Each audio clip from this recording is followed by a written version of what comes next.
I was able to nab myself a Legendary Hector, plus resistance and minus attack, and even still then, I wanted to test him out, and I decided that since the last time I was clearing chain challenges, I was using the Omnibreaker build on the original Hector. I felt like this was a pretty good time to test out the new version of Hector with his improved Omnibreaker build thanks to Thunder Armads and Vengeful Fighter. So in this video, I'm just going to be showing some of the stages in Chain Challenges Chapter 11 and Chapter 12 on Lunatic difficulty. Arguably, some of the most annoying maps you're going to have to face throughout all the Chain Challenges. This is a pretty ridiculous one, however, as you can see on this first stage 3 that I'm going to show off, a lot of these maps have defense tiles and you can pretty much just sit units like Hector on those defense tiles and just watch them kill everything basically. So basically I just want to show off what Hector can do against some of the hardest PvE content in the game.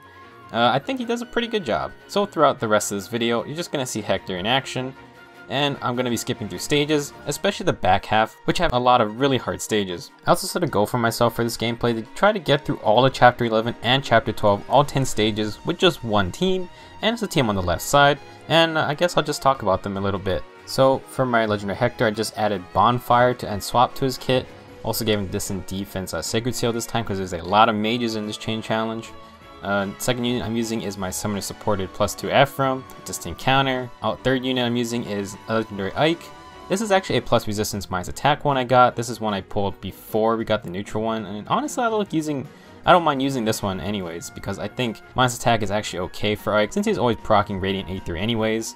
And last, I decided to bring a healer, and this time I'm bringing Priscilla. I didn't want to bring an infantry healer who are actually my strongest healers, but I wanted to bring a cavalry healer so I could proc Osteo's Pulse on them, and she's using Rehabilitate Plus and Imbue. She's actually just a 5-star healer that I actually pulled randomly, and I decided that this would be a good time to use her.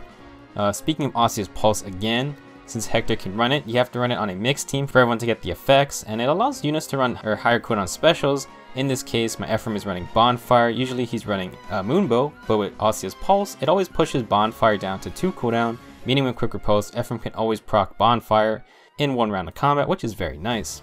Same for Priscilla. She actually always has Imbue ready at the start of each map, which is really nice because Rehabilitate kind of has problems healing units when they're above 50% HP. So with that extra special cooldown, it's actually a really good combination. So in the gameplay, we've skipped to stage 7, and this is where a lot of the harder maps really start coming in more often. This one you have to win in 4 turns, and so for that reason, I have to use some swap shenanigans to get Hector into position fast enough. I wanted to get him to the position he is right now because otherwise, if I just moved one space, then Leon would be able to attack from the defense tile, and that is really bad.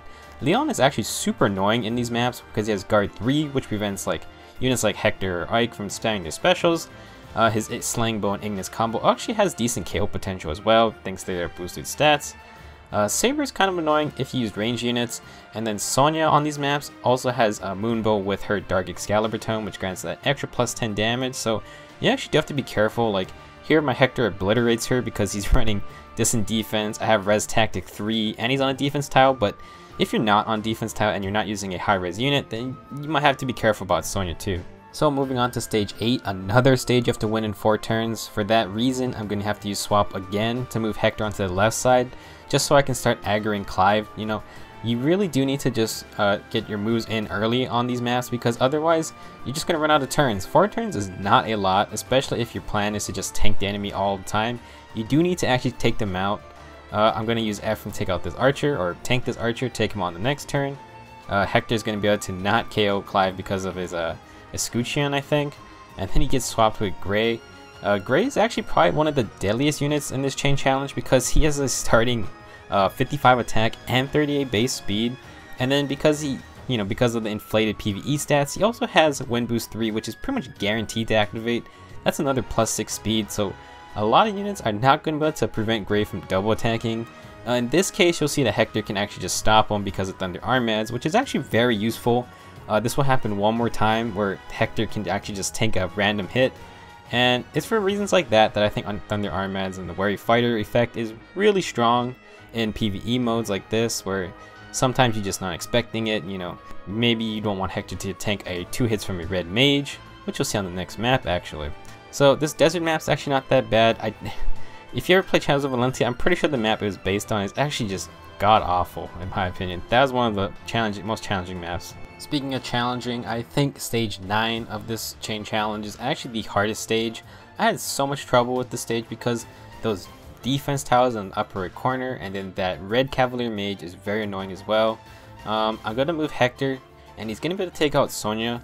Sometimes, depending on where I put Priscilla, actually, Sonya wouldn't attack Hector and Leon would, and then since Hector can't kill Leon, Sonya would still be alive, and that would mess things up a lot. So there was actually a lot of trial and error when it came to this specific stage for me.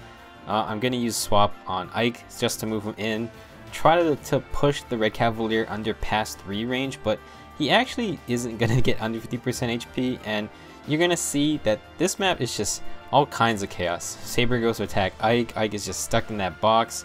The red cavalier uses past 3 to go attack Hector. I do get lucky in that Hector kills him because he had bonfire ready, but in situations where, you know, maybe if Hector didn't have special and he had to take 2 hits, this is where Thunder Armads comes in clutch by preventing those 2 hits. Hector wouldn't have been able to survive, but that's why I think Thunder Armads is actually really strong. Just, you should always have teammates around Hector to be able to proc Thunder Armads' effect. So this final stage 10 isn't really that hard because there's no turn limit, so I just want to give my final thoughts on Legendary Hector to wrap up this video. You've seen that Hector is actually incredibly deadly with his Omni Breaker build. I think he's very similar, or he plays very similar to the original Hector as a very strong enemy phase unit. Level Bounce Hector with Berserk Armads has the potential to be a much more powerful player phase unit because Berserk Armads is very scary. But still, I think this Hector, or this Legendary Hector, is more comparable to the OG Hector. You get a lot of really good value out of his base kit. Obviously, Thunder Armads, Distant Counter, Vengeful Fighter, Osteo's Pulse. It's insanely good just right out of the box. I think in terms of most Legendary heroes and their special skills, Osteo's Pulse is really good. It makes special choice a little more interesting, especially for things like Chain Challenge, where I can always get Ephraim to have a 3-turn special ready to proc with Quick Repose, and I can have my healer always have Imbue ready, which is really nice. Overall, among all the Legendary heroes we usually get, I would say like most of them are pretty average. Like, I would say none of them are like terrible or bad by say, but I wouldn't say like, I would say Legendary heroes are usually not overpowered in, you know, the common sense. I would say Legendary Hector is pretty high up there on the good side of Legendary heroes. He is really strong. He's definitely worth having or summoning for, or especially if you don't have a Hector. All in all, he's a good unit. Hope you enjoyed the gameplay. If you're still summoning, good luck, and I'll see you guys on the next video.